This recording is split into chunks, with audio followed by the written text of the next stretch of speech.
हमारे चैनल को सब्सक्राइब करें और बेल आइकन दबाएं।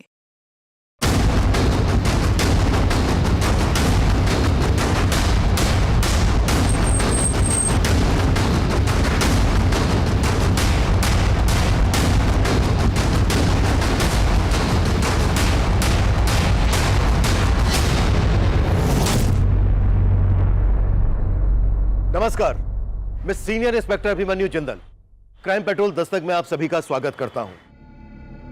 आज हमारे हिंदुस्तान में प्रोग्रेस की रफ्तार तेजी से बढ़ रही है, लेकिन जुर्म भी थमने का नाम नहीं ले रहा। यह बढ़ता हुआ क्राइम ग्राफ पुलिस फोर्स के लिए प्रोफेशनल चैलेंज तो है ही, साथ ही जाती तौर पर जब पुलिसमैन रोजाना कत्ल और कातिल की इतनी बेरहमी देखता है तो उस पर भी इसका जरूर असर पड़ता है। एक तरफ हम तरक्की की ओर बढ़ रहे हैं, भाग रहे हैं, दूसरी तरफ जुर्म भी हमारे साथ बढ़ रहा है।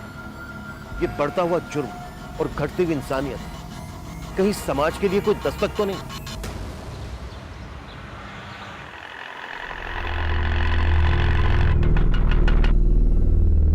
क्या रिया, तुझे कितना कन्विंस किया मैंने, लेकिन तू है कि मानने को रेडी नहीं। 2 मिनट के लिए, सिर्फ 2 मिनट के लिए प्लीज घर चलना। मेघा, फिर कभी आती हूँ ना, प्लीज। अरे मेघा, रिया और चिराग भैया का झगड़ा चल रहा है, इसलिए तो नहीं आ रही है। ऐसा कुछ भी नहीं है। कितना खाती है तू? फिर भी मेरा फिगर मेंटेन है, खुद को देखो। चिप्स खाकर और भी नमकीन होती जा रही हो। वर्षा और मेघा रायवाची बहनें, यार एक काम करते ना, हम लोग भी अपना नाम बदलकर बादल और मेघ रख लेते हैं, फिर चारों मिलकर बिजलियां कड़काएंगे। भाई मजा आ जाएगा। हाय हाय।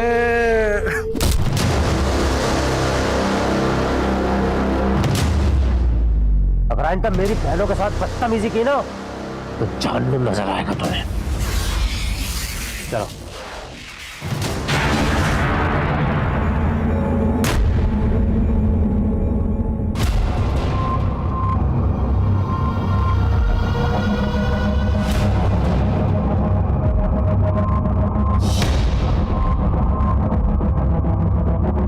ये आप क्यों आया? चिराग, तमीज से पेश आओ।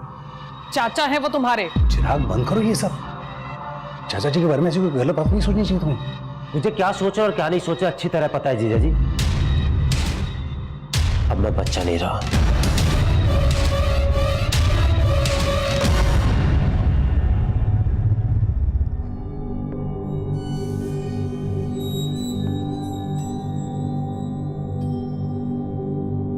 भाई साहब, मेरा मानना है प्रीत रीत से बड़ी होती है। हमारे देवी देवताओं ने हमेशा प्रीत का मान रखा। जी एकदम एकदम 16 आने सच बात बोली आपने।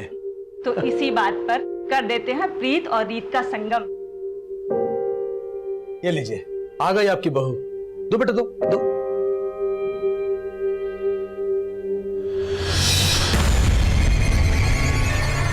चाय इधर है। चाय, थैंक यू। माँ, मुझे ये शादी नहीं करनी है। जो लड़का शादी से पहले मुझे बाज की तरह से घूर घूर के देख रहा था, वो शादी के बाद पता नहीं क्या करेगा मेरे साथ। ना बाज अपनी बाजीगिरी से बाज आएगा और ना तेरे पापा अपने फैसले से बदलने वाले हैं, समझी? पर ये फैसला मेरी जिंदगी, मेरे सपने, सब कुछ तबाह कर देगा, और ऐसा मैं होने नहीं दूंगी। क्या हो रहा है यहाँ पे? क्या होगा मचा रखा? कुछ नहीं पापा, बस कब गिर गया था। कब गिर गया था? सिर्फ कब नहीं फूटा है? लगता तेरा दिमाग खराब हो गया है। Very funny. ऐसे जोक्स तुम कहाँ से ढूंढ के लाते हो? पर अब जोक नहीं, मैं एक सीरियस बात करना चाहता हूँ तुमसे। कैसी बात? क्या तुम्हारा सच में कोई पास्ट नहीं है? तुमने मुझसे कुछ छुपाया है? जो बातें मुझे तुम्हें बतानी चाहिए थी, मैं पहले ही बता चुकी हूँ। सच में मेरा कोई पास नहीं था। एनीवे, मैं तुम्हारे लिए एक गिफ्ट लेके आया। इसमें क्या है? ये ड्रेस पहन लो ले, मेरी खातिर।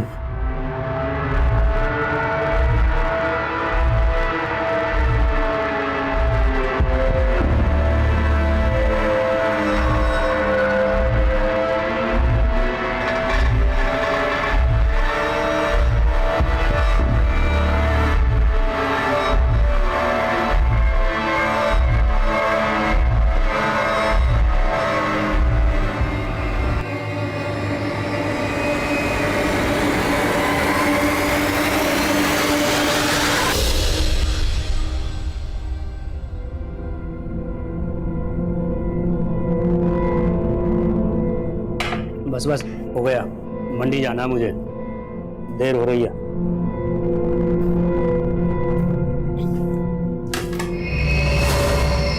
भाभी, आप यहाँ खुश नहीं हो ना?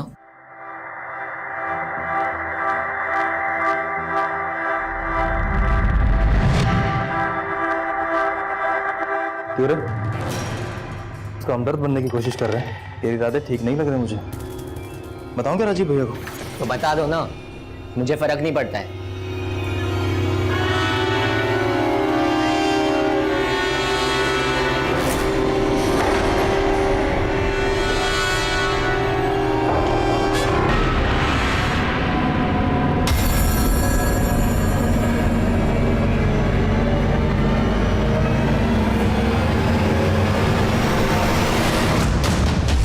भैया, रिया भाभी का कॉल आया था, आप उनका कॉल नहीं पिक कर रहे हो? कोई झगड़ा वगड़ा हुआ है क्या उनसे? रुको, मैं रिया भाभी को कॉल कर रही हूँ, आप उनसे। कोई जरूरत नहीं, मैं बात कर लूंगा उससे।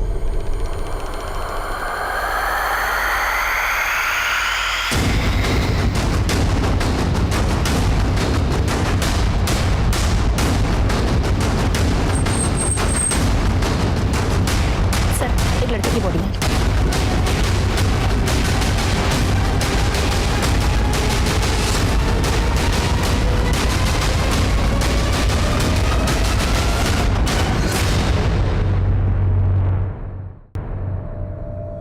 चिराग त्यागी, सर, इसके वॉलेट में कैश भी मिला है और इसका मोबाइल और घड़ी भी इसके पास ही था। गले में चेन भी है। मर्डर का मोटिव लूट तो नहीं था। देखो आसपास कुछ मिलता है क्या, और बॉडी पोस्टमार्टम के लिए भिजवाओ।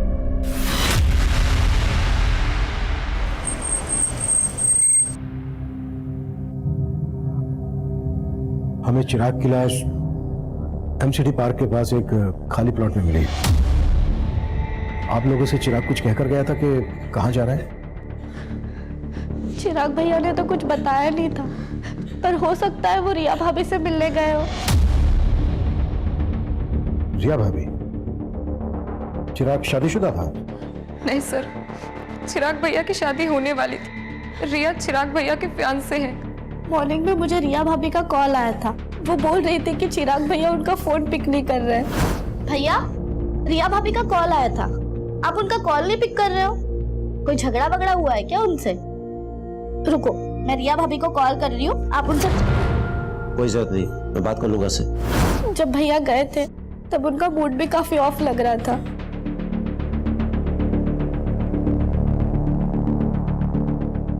आप लोगों को किसी पर शक है जो चिराग का मर्डर कर दे? सर जरूर ये जतिन और उसके दोस्तों ने किया है। सर, कुछ दिन पहले मुझे और वर्षा को भी उनने बहुत परेशान किया था। इतना कुछ हो गया, आप लोगों ने पुलिस कंप्लेन क्यों नहीं की? चिराग भैया को लगा कि वो दोबारा ऐसी हरकत नहीं करेंगे।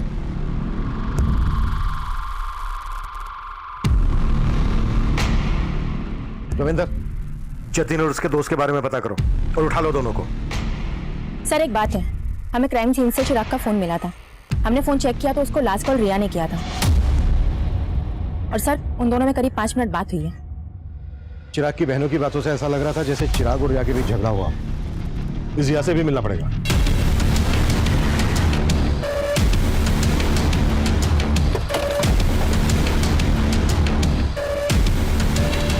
सर, चिराग मुझसे नाराज था, इसलिए वो मेरा फोन पिक नहीं कर रहा था।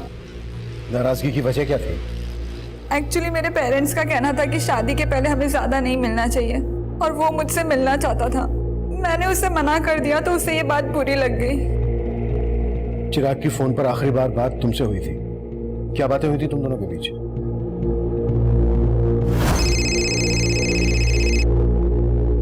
सो फाइनली तुमने मेरा फोन उठा लिया। मैंने उससे मिलने के लिए मना लिया था और उसने हाँ भी कर दी थी। तो तुम चिराग से मिली थी? नहीं सर, पर हम मिलने वाले थे। उसने मुझे एमसीडी गार्डन के पास मिलने के लिए बुलाया था। मैंने उसका बहुत वेट किया, लेकिन वो आया ही नहीं मिलने। हमें चिराग की लाश एमसीडी गार्डन के पास ही खाली प्लॉट में मिली थी। क्या तुम वाकई में उससे नहीं मिली थी या फिर कुछ छिपा रही हो हमसे? नहीं सर, चिराग सच में मुझसे नहीं मिला था। सर नहीं सर सर नहीं सर, मुझे कुछ नहीं मालूम सर मैंने कुछ नहीं किया सर। तूने नहीं किया तो जतिन ने किया होगा। जतिन कहाँ है? सर जतिन 2 दिन पहले सर कुरुक्षेत्र गया था सर, और सर चिराग का मर्डर तो सर कल हुआ था सर। जतिन ने भी चिराग को नहीं मारा सर। अगर जतिन ने चिराग को नहीं मारा है तो वो अपना फोन बंद करके क्यों बैठा है? और कुरुक्षेत्र में कहाँ है वो? सर मुझे नहीं मालूम सर, मैं सर बोल रहा हूँ सर। नहीं मानेगा तो नहीं नहीं नहीं नहीं।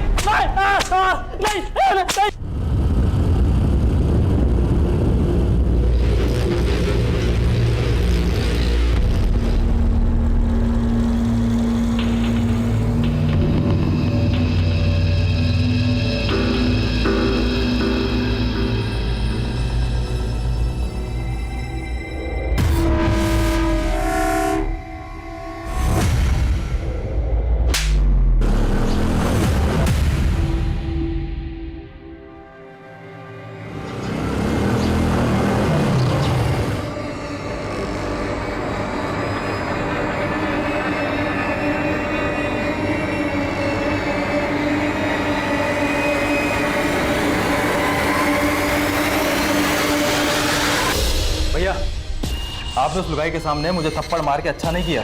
मैं चप्पल बाहर खोल के घुसा था। मैं चप्पल गई बाहर में, हमने तय किया था ना, वो सिर्फ मेरी है।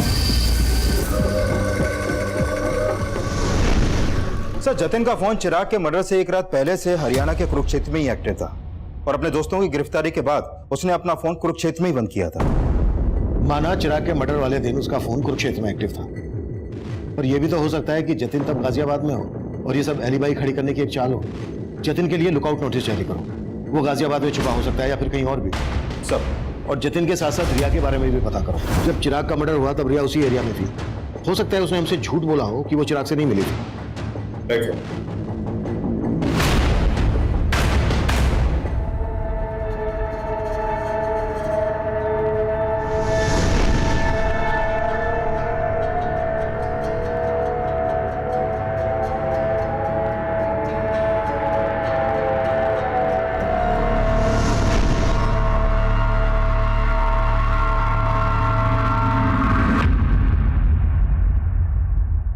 पानी पियो, लो, पानी पियो। मैं समझ सकता हूँ कि किस्मत ने फिर से एक बहुत बड़ा घाव दिया, लेकिन अपने बाकी के बच्चों के लिए तुम्हें इस दुख से उभरना पड़ेगा ना। ऐसा काम थोड़ी चलेगा। चिराग के जाने के बाद चाचा जी को तो लाइसेंस मिल गया आने का। मुझे कुछ ठीक नहीं लग रहा है।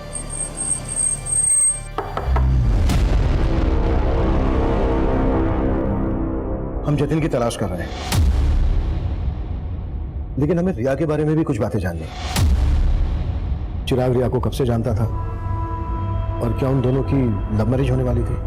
नहीं सर, उसका रिश्ता तो हमने ही करवाया था। दरअसल रिया मेघा और वर्षा के साथ एक ही स्कूल में थी। रिया और मेघा तो बचपन की दोस्त हैं। उसके घर वालों को हम बहुत अच्छे से जानते हैं। तो क्या चिराग इस शादी से खुश था? हाँ सर, ये शादी उसकी मर्जी से ही हो रही थी। आप ये सब क्यों पूछ रहे हैं? आपको क्या रिया पे शक है? मतलब मुझे पता लगा कि चिराग जब मिलने गया था रिया को, तभी ये सब। आप क्या रखते हैं चिराग के? जी मैं चिराग का जीजा हूँ। वैसे रहते कहाँ हैं? जी मैं इसी घर में रहता हूँ, यही। और आप? मैं चिराग का चाचा हूँ सर। चिराग मेरी भाभी का इकलौता बेटा था। उसके बिना ये घर सर, उसके गुनाहगार बचने नहीं चाहिए सर। दोषियों को सजा दिलाना हमारी ड्यूटी है, आप चिंता मत कीजिए।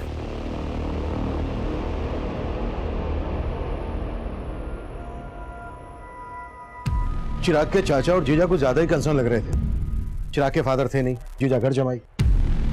चेक करो कोई पर्सनल या प्रॉपर्टी को लेकर इश्यू तो नहीं था इन लोगों के बीच।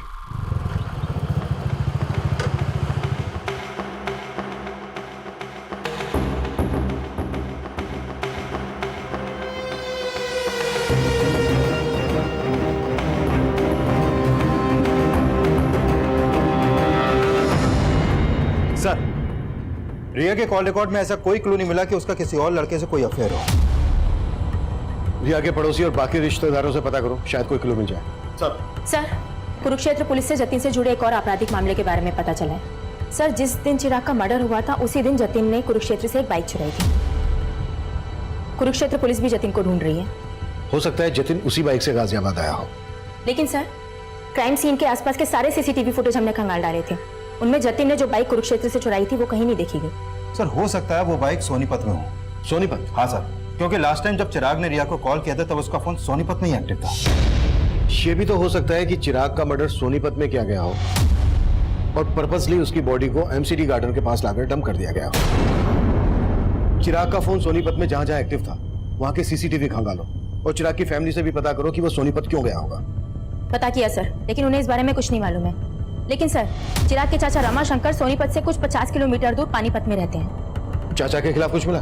फिलहाल तो नहीं सर, लेकिन हम पता कर रहे हैं। और ये भी पता लगाओ कि जतिन का चिराग से जुड़े किन किन लोगों से कनेक्शन था। हो सकता है चिराग के मर्डर में जतिन को मोहरा बनाया गया।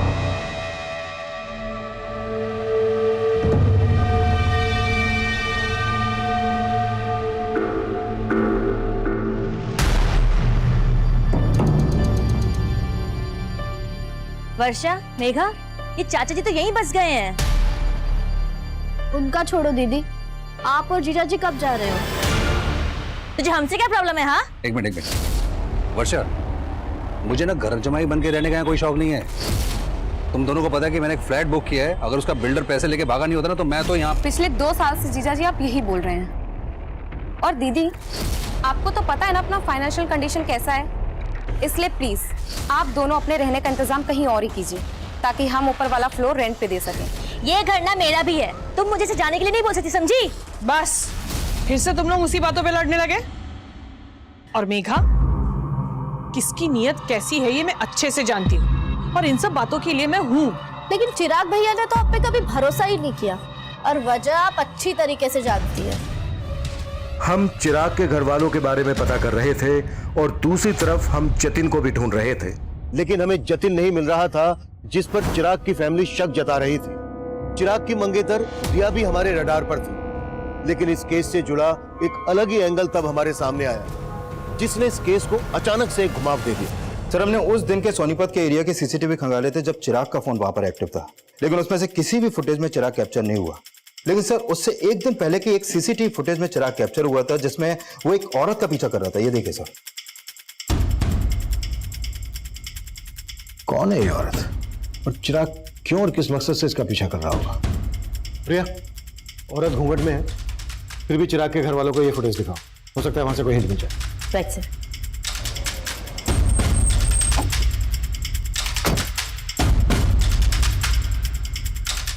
आप जानती हैं ये औरत कौन हो सकती है?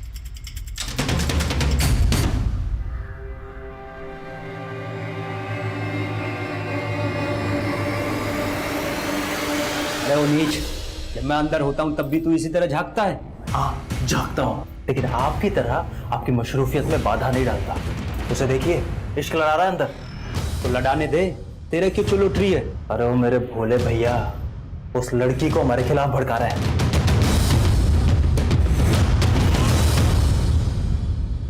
सर, चिराग की फैमिली इस औरत को आइडेंटिफाई नहीं कर पाई। वो लोग खुद कंफ्यूज है कि आखिर चिराग किसी औरत के पीछे क्यों जाएगा। सोनीपत के इस एरिया में पूछताछ जारी रखो, हो सकता है कि इसने कुछ विटनेस किया। सर सुजाता के जिस रिश्तेदार ने रिया और चिराग का रिश्ता करवाया था, मेरी उनसे बात हुई। उनका कहना है कि चिराग के मर्डर वाली सुबह उनको रिया की माँ का कॉल आया था और वो रिया से चिराग का रिश्ता तोड़ना चाहती थी, लेकिन उससे पहले चिराग का मर्डर हो गया सर। यानी चिराग और रिया की स्टोरी में कोई और भी एंगल है। रिया की मदर ये रिश्ता तोड़वाना चाहती थी तो जाहिर सी बात है रिया को ये बात पता होगी, लेकिन रिया ने हमसे बताई नहीं। इस रिया से दोबारा मिलते हैं। अरे बाबली, अरे रो क्यों रही है? अरे आज रोने का दिन ना है, आज तो हंसने का मौका है। अरे अपना मुकुल है ना, उसका हैप्पी बर्थडे है और उसे आज मैं अपना दिन तोहफे में दूंगा। सर, मम्मी मेरे कहने पे ये रिश्ता चिराग से तोड़ने वाली थी, लेकिन फिर उसका मर्डर हो गया। मुझे इसलिए कुछ समझ में नहीं आ रहा था कि आप लोगों को ये बात बोलूं या ना बोलूं। समझ में नहीं आ रहा था? क्या फिर जानबूझकर ये बात हमसे छुपाई गई? नहीं सर, ऐसा कुछ भी नहीं है। तो फिर कैसा है? शादी क्यों तोड़ना चाहती थी? सर एक्चुअली वो चिराग कुछ दिनों से बहुत अजीब बिहेव करने लगा था। पहले वो जब भी मिलता था अच्छी बातें करता था, लेकिन अचानक से उसके बिहेवियर में चेंजेस आ गए। एक सीरियस बात करना चाहता हूँ तुमसे। कैसी बात? क्या तुम्हारा सच में कोई पास्ट नहीं था? जो बातें मुझे तुम्हें बतानी चाहिए थी मैं पहले ही बता चुकी हूँ। सच में मेरा कोई पास नहीं था। एनीवे, मैं तुम्हारे लिए एक गिफ्ट लेके आया। ये ड्रेस पहन लो लेना।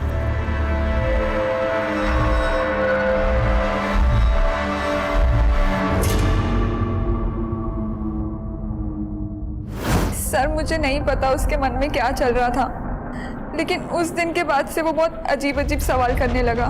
मेरा क्लासमेट कौन था, मेरे दोस्त कौन थे। मतलब उसे तुम पर शक था कि तुम्हारा कोई एक्स है? नहीं सर, ऐसा कुछ भी नहीं है, लेकिन उसके इन सवालों से मैं तंग आ गई थी। मैंने ही मम्मी से कहा था कि मैं उससे शादी नहीं करना चाहती, और फिर मैंने डिसाइड किया कि उस दिन मैं चिराग से मिलकर सब कुछ खत्म कर लूंगी। तो उस दिन चिराग तुमसे मिला था? नहीं सर, मैंने कहा ना मैं उस दिन चिराग से नहीं मिली। लेकिन चिराग की लाश हमें उसी एरिया में मिली जहां तुम उससे मिलने वाली थी। सर आप कहना क्या चाहते हैं? मैंने चिराग को मारा है?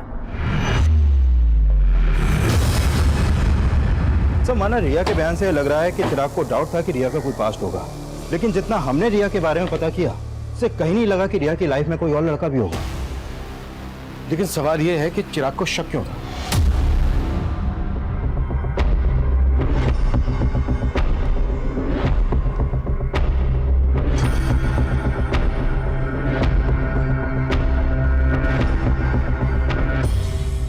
सोनीपत में चिराग को इस औरत के पीछे जाते हुए देखा गया था।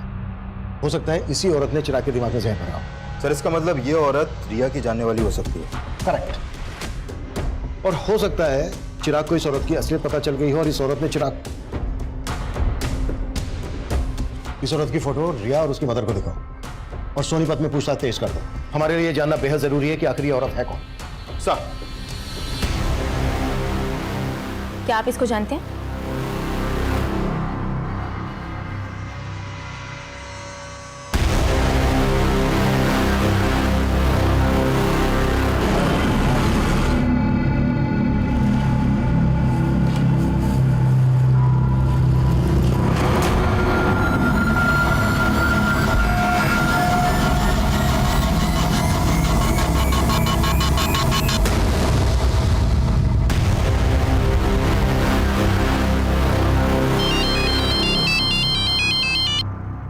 हेलो,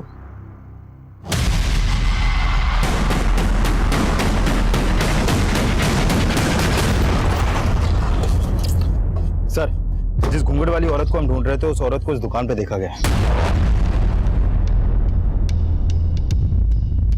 सर वो औरत उस दिन यहाँ खरीदारी करने आई थी। सुनिए, अब जी नहीं पहचाना? अरे चिराग। उसके बाद वो लड़का भी यहाँ से उस औरत के पीछे चला गया था।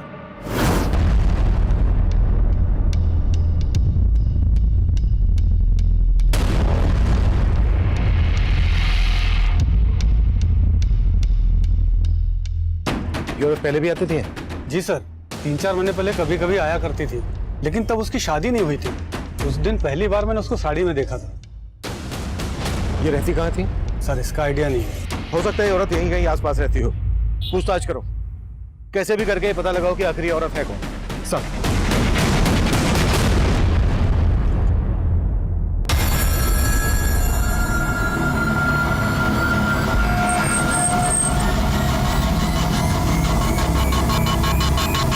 हम सोच ही नहीं पा रहे थे कि उस घूंघट वाली लड़की की चिराग के मर्डर में क्या भूमिका होगी, लेकिन उसी दौरान कुरुक्षेत्र पुलिस से हमें जतिन से जुड़ी एक अहम लीड मिली और आखिरकार हमने जतिन को धर ही लिया।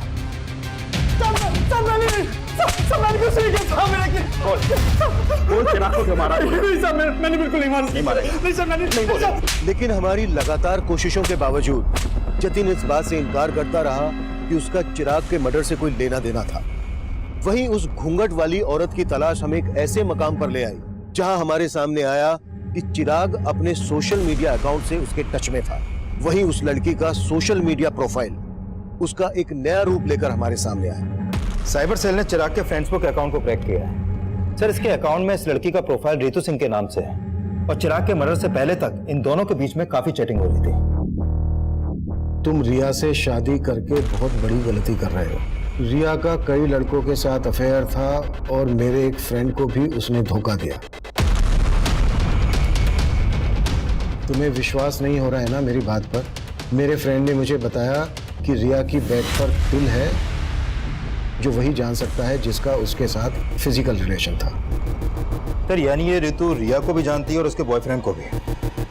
लेकिन रिया ने ऋतु का फोटो आइडेंटिफाई नहीं किया और ना ही उसकी बैकग्राउंड से हमें यह पता चला है कि रिया का किसी के साथ कोई अफेयर था।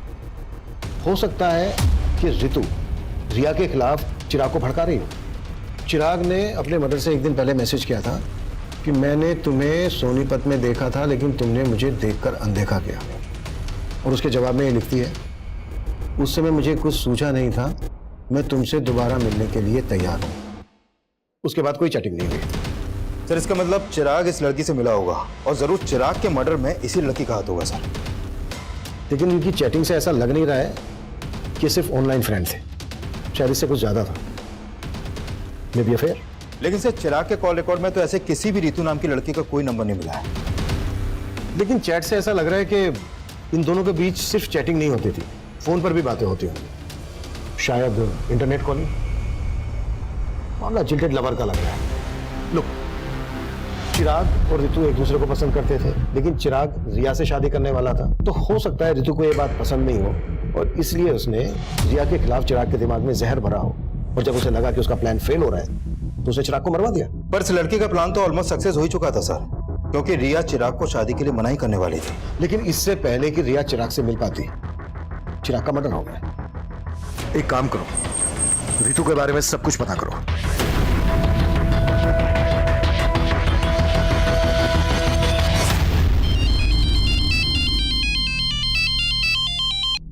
हाँ रविंदर। सर उस लड़की के पेरेंट्स के घर का पता चला।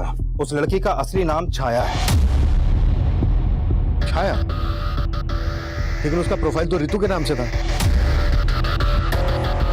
है कहाँ ये लड़की? उसके पेरेंट्स ने उससे ज्यादा बात तो नहीं की सर, लेकिन हाँ पड़ोसियों से पता चला है कि छाया की शादी 3 महीने पहले ही हो गई थी और उसका ससुराल कुरुक्षेत्र में कहीं पर है। लेकिन उसके पेरेंट्स तुमसे बात क्यों नहीं कर रहे? एक काम करो, उसके पेरेंट्स के कॉल रिकॉर्ड्स स्टडी करो, उसमें तुम्हें छाया उस ऋतु का भी नंबर मिलेगा और कुरुक्षेत्र के उसके ससुराल वालों का भी।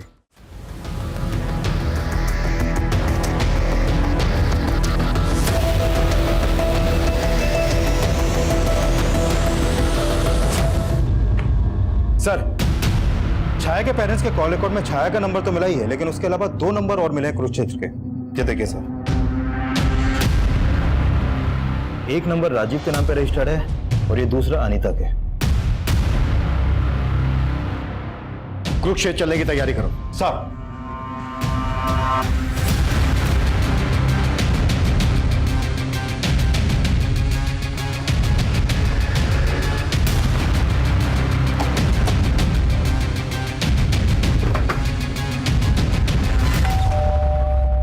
जी, हम छाया से मिलने आए हैं। हमें पता चला है कि उसकी यहीं पर शादी हुई है। जी वो मेरी बीवी है, लेकिन आप उससे क्यों मिलना चाहते हो? हमें केस के सिलसिले में उससे बात करनी है। केस? कौन सा केस साहब? बुलाओ उसको, या हम उसी से बात करेंगे। नहीं, वो यहाँ पर नहीं है। तो फिर कहाँ है? 1 सप्ताह पहले यहाँ से भाग गई। भाग गई? जी, और अब हम उसके बारे में कोई बात भी नहीं करना चाहते हैं। धन्यवाद।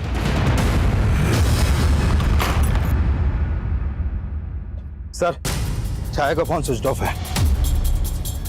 तो छाया का पति बोल रहा है कि 1 हफ्ता पहले ही छाया यहाँ से भाग गई थी। सर मुझे लग रहा है ये जरूर उसे बचा रहा है। हो सकता है छाया के फादर राम सिंह को पता चल गया था कि हम छाया को ढूंढ रहे हैं। एक काम करो, छाया के फादर राम सिंह पे नजर रखो और ससुराल वालों पर भी। इनके बारे में सब कुछ पता करो। सर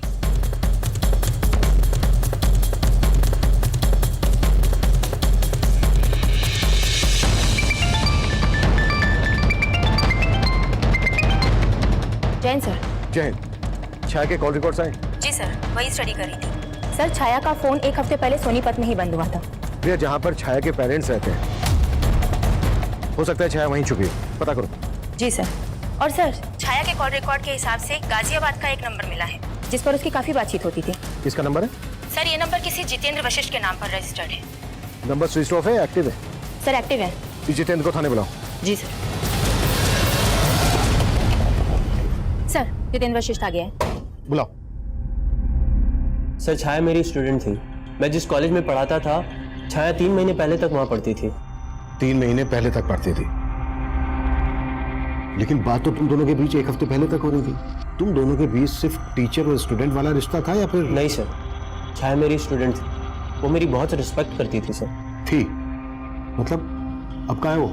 सर मैं आपको सब कुछ बताता हूँ। दरअसल छाया एक ऐसे कम्युनिटी से बिलोंग करती है जहाँ एक ही लड़की की शादी परिवार के सभी बेटों के साथ कर दी जाती थी। What? हाँ सर, कुरुक्षेत्र में उसकी शादी 3 भाइयों के साथ हुई थी, लेकिन वो इस शादी के खिलाफ थी। पर उसके पेरेंट्स ने उसकी एक बात नहीं सुनी और वो अपनी तकलीफ मुझसे शेयर करती थी। 1 हफ्ते पहले वो मुझसे नरेला मिलने आई थी। सर वो अपने तीनों पतियों से तंग आकर वहां से भाग आई थी। वो मेरी हेल्प चाहती थी सर। कैसी हेल्प? सर उसको पैसों की जरूरत थी। उसने मुझसे कहा था कि मुंबई में उसकी एक फ्रेंड है जो एनजीओ में काम करती है। मैंने उसे मुंबई जाने के लिए 10,000 रुपए भी उधार दिए थे और फिर उसके बाद वो चली गई। लेकिन फोन तो उसका अभी बंद आ रहा है। सर मुझे भी ये समझ में नहीं आ रहा है। अच्छा, मुंबई में कहाँ जाने वाली थी वो और किस फ्रेंड की बात कर रही थी? सर इस बारे में उसने मुझसे कुछ नहीं बताया।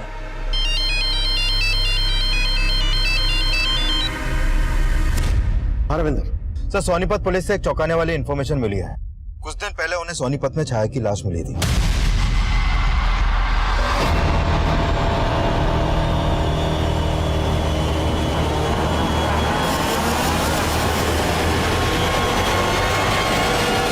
सर सोनीपत पुलिस ने छाया का पोस्टमार्टम करवाया तो सामने आया कि छाया का मर्डर भी चिराग की तरह उसका गला दबा के किया गया था और उसकी मौत 1 हफ्ते पहले तभी हो गई थी जब उसका फोन बंद हुआ।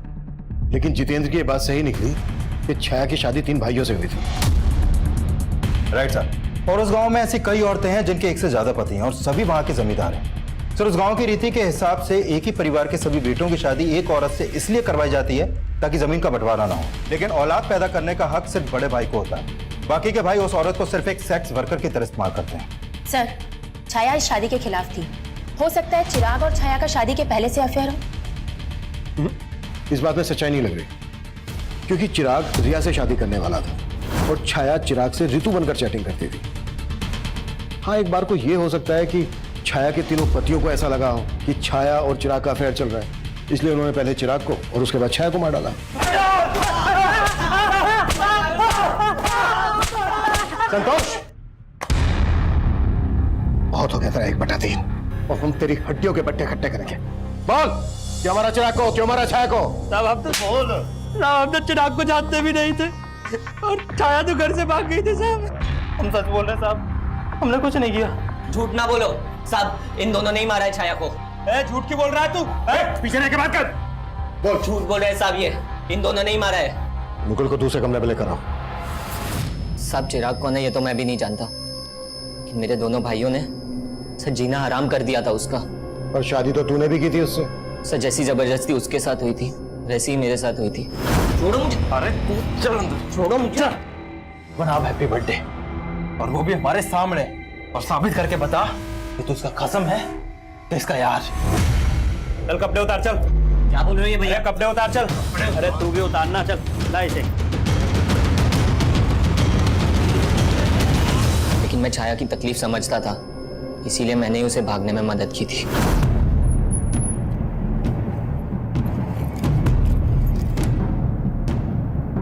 साहब वो गाजियाबाद बोल के निकली थी, लेकिन मेरे दोनों भाई उसे बाद में ढूंढ रहे थे। सच सच बता दे, कहाँ भेजा तूने उसे? नहीं भैया, मैंने उसे नहीं भगाया है। मम्मी कसम, मैंने उसे नहीं भगाया है। मम्मी आप तो... सर मुझे पक्का यकीन है उन्होंने उसे ढूंढ के मार दिया होगा। हमें पता चला है गाजियाबाद में वो अपने एक टीचर जितेंद्र से मिली थी, उससे 10,000 रुपए भी उधार लिए और वहां से सीधे मुंबई जाने वाली थी। मुंबई में उसकी एक फ्रेंड है जो एनजीओ में काम करती है। उसकी ऐसी किसी फ्रेंड को जानते हो जो मुंबई में रहती है? नहीं साहब, उसने तो बस मुझे इतना ही बताया था कि वो गाजियाबाद में अपने किसी दोस्त से मिलने जा रही है। इसके अलावा उसने मुझे कुछ नहीं बताया था साहब। सर मैंने चिराग के कॉल रिकॉर्ड्स में एक नंबर आइडेंटिफाई किया है जिस पर उसकी काफी बात होती थी। वो नंबर उसके दोस्त उमेश का है सर। सर मैं और चिराग एक ही स्कूल में पढ़ते थे, हम दोनों काफी अच्छे दोस्त थे। तुम्हें क्या लगता है चिराग का मर्डर किसने किया होगा? उसको नापसंद करने वाले उसके घर वाले भी हैं। मतलब किसकी बात कर रहे हैं? सर एक तो उसके चाचा, चिराग से उनकी बिल्कुल नहीं बनती थी और मैं अपने जीजा से भी तंग आ गया था। उमेश। हाँ भाई। तो जीजा जी से ज्यादा ना अपनी बहन नीलम के लिए दुखी हूँ। क्यों? अरे जीजा जी किसी काम के नहीं, नौकरी ढूंढना तो दूर की बात, हमारे घर में आके बैठ गए। मैं दीदी की वजह से चुप हूँ, नहीं तो। सर चिराग के जीजा की उनके घर पर भी नजर थी और एक बार तो उन्होंने चिराग की माँ के गहने तक गायब किया। चिराग के जीजा ने चोरी भी की थी? हाँ सर, और कहानी ये बताई कि गहने किसी ने लूट लिया। मैं सुनार के पास से जब आया तो यहाँ पर आया, ये यहाँ पर ये एक आदमी मिला, इसने मुझे छुरा दिखाया, मैंने यहाँ से गहने लिए और वहाँ कहीं भाग गया वो। लेकिन चिराग ने कंप्लेंट करने से मना कर दिया था, क्योंकि उसे पता था कि अगर वह कंप्लेंट करेगा तो चिराग का जीजा ही झूठा साबित होगा और घर की बदनामी होगी। चिराग को अपने चाचा के साथ क्या प्रॉब्लम थी? सर आप जैसा सोच रहे हैं सब बिल्कुल नहीं। माना कि चिराग मुझे पसंद नहीं करता, लेकिन सुजाता भाभी में चिराग की जान बसती, तो मैं उसे कैसे मरवा सकता हूँ? चिराग में सुजाता की जान बसती थी और तेरी जान सुजाता में बसती है, इसलिए सुजाता की जिंदगी में जगह बनाने के लिए तूने चिराग को मरवा दिया। क्या सर, जब चिराग का मर्डर हुआ मैं तो शहर में था ही नहीं सर, मैं तो शहर के बाहर था सर। तेरे सारे कांड पता कर लिए हमने, कभी चिट फंड का तो कभी नकली पेपर्स बनवाकर प्रॉपर्टी का धंधा, बहुत लोगों को चूना लगाया तूने, और वो तू घर बिकवा कर भी नीलम का हिस्सा लेना चाहता था, और तेरे रास्ते का रोड़ा था चिराग। सर आप मेरे और भाभी के रिश्ते को लेकर गलत सोच रहे हैं। दरअसल उमाशंकर भाई साहब कई साल पहले गुजर गए, तो भाभी का ख्याल मेरे अलावा कौन रखता? फिर तेरे बीवी बच्चों ने तुझे क्यों छोड़ा? सब पता कर लिया हमने, उन्हें भी यही लगता है कि तेरा और तेरी सुजाता भाभी का चक्कर चल रहा है। गलत फहमी है सर उनको, जैसे चिराग को थी, और चिराग ने इन सब बातों को तूल दिया सर। और रमाशंकर बाहर निकल! क्या बदतमीजी कर रहा है? चल अंदर चल के बात कर। अंदर तो मेरे पाँव की जूती भी नहीं जाएगी। लास्ट वार्निंग दे रहा हूँ, अगर मेरी माँ से मिला ना तो अच्छा नहीं होगा रमाशंकर। सर इस चिराग की वजह से मेरी फैमिली मुझे शक की निगाह से देखने लगी थी। हो सकता है इसी बात का बदला लिया हो तूने चिराग से। सर मैं मानता हूँ कि मैं बहुत घटिया आदमी हूँ, लालची आदमी हूँ, लेकिन ये चिराग के मर्डर में मेरा कोई रिलेशन नहीं है सर। मेरे और सुजाता भाभी के बीच में तेवर भाभी से पहले दोस्ती का रिश्ता है। मतलब? सर बड़ी भाभी सुनीता की मौत के बाद। अब ये सुनीता भाभी कौन है? सर मेरे भैया की पहली पत्नी। सर उनकी मौत के बाद भैया ने सुनीता भाभी की छोटी बहन सुजाता से शादी कर ली, ताकि उनके बच्चों को माँ का प्यार मिल सके। मतलब नीलम और चिराग तुम्हारी सुजाता भाभी के बच्चे नहीं है? नहीं सर, वो बड़ी भाभी के बच्चे हैं, लेकिन सुजाता ने मेघा और वर्षा से ज्यादा उन दोनों का ख्याल रखा। सर सुजाता जब शादी होकर यहाँ आई थी तो उसकी उम्र बहुत कम थी, तो भैया ने मुझे जिम्मेदारी दी कि मैं एक दोस्त की तरह उनका ख्याल रखूं। सर जो रिश्ता भैया ने बनवाया था ना, उस पर चिराग ने दिल खोल के कीचड़ उछाला है। सर आप हमारे परिवार का इतिहास निकलवा के सिर्फ हमारे जख्मों पे नमक छिड़क रहे हैं। सुजाता जी, हम सिर्फ अपनी ड्यूटी कर रहे हैं। तो सही जगह कीजिए ना ड्यूटी। मेरे बेटे के मर्डर में किसी घर वाले का नहीं बल्कि बाहर वाले का हाथ है। प्लीज प्लीज हमें तंग करना बंद कर दीजिए। सर छाया के कॉल रिकॉर्ड में मुंबई का एक भी नंबर नहीं मिला है, और ऐसा कोई लीड भी नहीं मिला है जिससे पता चले कि उसका कोई रिश्तेदार मुंबई में होगा। मतलब जितेंद्र ने झूठ बोला था हमसे? कुंडली निकालो उसकी। सर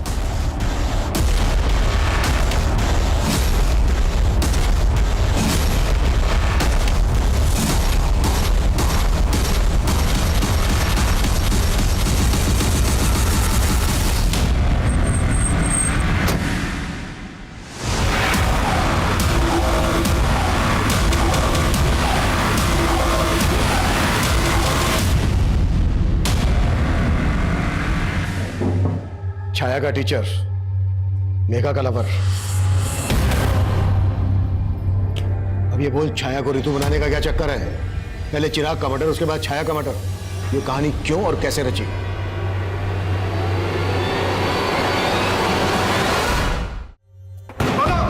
बोलता हूँ सर। सर मेरा और मेघा का अफेयर चल रहा था सर, लेकिन हमारा ब्रेकअप हो गया था सर, क्योंकि मेरे पेरेंट्स ने जबरदस्ती मेरी रिश्ता कहीं और करा दिया था। लेकिन जब मेरी फादर की डेथ हुई तो मेघा मुझे सांत्वना देने आई। उसके बाद से सर हमारा फिर से मिलना चालू हो गया सर, और मेघा ने बताया कि इसके फादर के डेथ के बाद से नौकरी कंपैशन के आधार पर नौकरी किसी एक बच्चे को मिल सकती थी, और चिराग अच्छा खासा पढ़ा लिखा था, वो चाहे तो कोई दूसरी नौकरी कर सकता था, लेकिन नहीं, माँ ने ये नौकरी उसके नाम कर दी। मुझे लगा अगर मैं चिराग को मार दूंगी तो ये नौकरी मेरे नाम हो जाएगी। मुझे मालूम था छाया जितेंद्र की स्टूडेंट थी, इसलिए जितेंद्र की मदद से हमने छाया की फोटो यूज की और रितु नाम की एक फेक प्रोफाइल बनाई और चिराग को फ्रेंड रिक्वेस्ट भेजी और उसने वो रिक्वेस्ट एक्सेप्ट भी कर ली। धीरे धीरे हमारी नॉर्मल बातें होने लगी। फिर एक दिन चैटिंग के थ्रू चिराग ने मुझे कहा कि उसे रिया से शादी करनी है। बस इसी मौके का फायदा उठाकर मैंने चिराग को कहा रिया की फोटो भेजने के लिए और फिर मैंने उसे लिखना शुरू किया कि मैं रिया को जानती हूँ और फिर धीरे धीरे चिराग के मन में रिया के खिलाफ शक पैदा करवाया। और चिराग तुम्हारे उन मैसेजेस पर बिना सोचे समझे भरोसा करने लगा था? नहीं, मैं रितु बनकर कभी कभी किसी ऐप के जरिए उससे वॉइस कॉल करती थी। एक तरफ चिराग और रिया का रोज झगड़ा होने लगा और दूसरी तरफ चिराग मुझसे बार बार मिलने की रिक्वेस्ट करने लगा। उसी दिन उसने छाया को सोनीपत में देख लिया और छाया ने उसे देखकर जिस तरह से रिएक्ट किया उसे शक होने लगा। इसीलिए मैंने रितु बनकर उसे कॉल किया और उसे मिलने के लिए बुलाया। और तुम्हें पता था चिराग और रिया एमसीडी गार्डन में मिलते थे, इसलिए तुमने उसको वहीं पर मिलने के लिए बुलाया।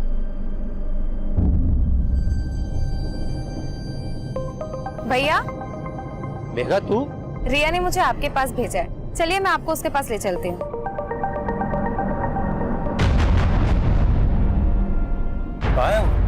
भैया बस आती होगी।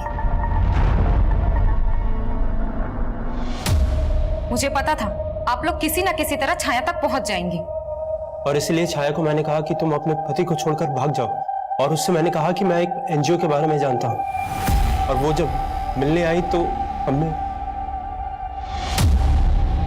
और ये तुमने सिर्फ नौकरी पाने के लिए किया? नहीं, ये बंटवारे के प्यार से थक गई थी, मैं तंग आ गई थी। हर वक्त नीलम चिराग। सुजाता जी, चिराग और नीलम की सौतेली माँ थी, तुम्हारी तो अपनी माँ है, सगी। लेकिन क्या फायदा, वो तो उन दोनों से प्यार करती थी ना। पापा की मौत के बाद उनके पेंशन और पीएफ के 50 लाख रुपए मिले थे, लेकिन वो नीलम और उसके निकम्मे पति के घर बसाने में लगाना चाहती थी। लेकिन चिराग तो तुम दोनों बहनों से प्यार करता था। क्या करती मैं इसे प्यार का? माँ का सारा प्यार, प्रॉपर्टी, पापा के पैसे सब रख लेता वो। अगर तुम्हें लग रहा था कि तुम्हें तुम्हारा हिस्सा नहीं मिल रहा था, तुम्हारा हक मारा जा रहा था, तो कोर्ट का दरवाजा खटखटा सकती थी। ये सब करके मिल गया तुम्हें तुम्हारा हिस्सा, तुम्हारा हक। चिराग ने मेघा को कभी अपनी सौतेली बहन नहीं समझा, लेकिन वो इस दस्तक को नहीं भाप पाया कि जिस बहन की रक्षा के लिए वो किसी भी हद तक जा सकता है, वो बहन खुद उसकी भक्षक बन जाएगी। सुजाता की ये कोशिश कि वो चिराग और नीलम की अच्छी मां साबित होगी, उसे उसके ही बच्चों से दूर कर दिया। चिराग के लिए नफरत मेघा में एकाएक नहीं पनपी होगी, बल्कि सालों से पनप रही हो। तो क्या सुजाता ने मेघा के अंदर उबलते गुस्से को कभी नहीं भापा? या फिर उसे दस्तक मिली थी लेकिन उसने उस दस्तक को महसूस नहीं किया? उम्र के हर पड़ाव पर जब जब हम अपना बचपन याद करते हैं, तब तब सबसे पहले हमें हमारे भाई बहन और माता पिता याद आते हैं।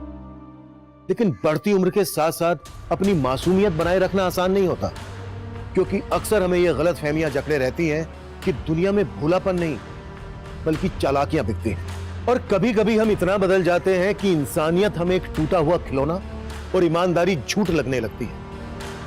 हमें हमारे बचपन की मासूमियत हमेशा बचाए रखने की कोशिश करनी चाहिए, क्योंकि हमारी पूरी जिंदगी में हमारा बचपन ही वो मोती है जो हमें इंसानियत और रिश्तों को बनाए रखने की कीमत समझा सकता है। अब मैं सीनियर इंस्पेक्टर अभिमन्यु जिंदल आप लोगों से विदा लेता हूं। आपसे फिर मुलाकात होगी एक नए केस के साथ। देखते रहिए क्राइम पेट्रोल दस्तक। मकसद बताना नहीं, बचाना है। क्राइम पेट्रोल 2.0 7 मार्च से सोमवार से शुक्रवार रात 10 बजे सोनी पर। For more updates, subscribe to our channel, click the show links and enjoy watching the videos.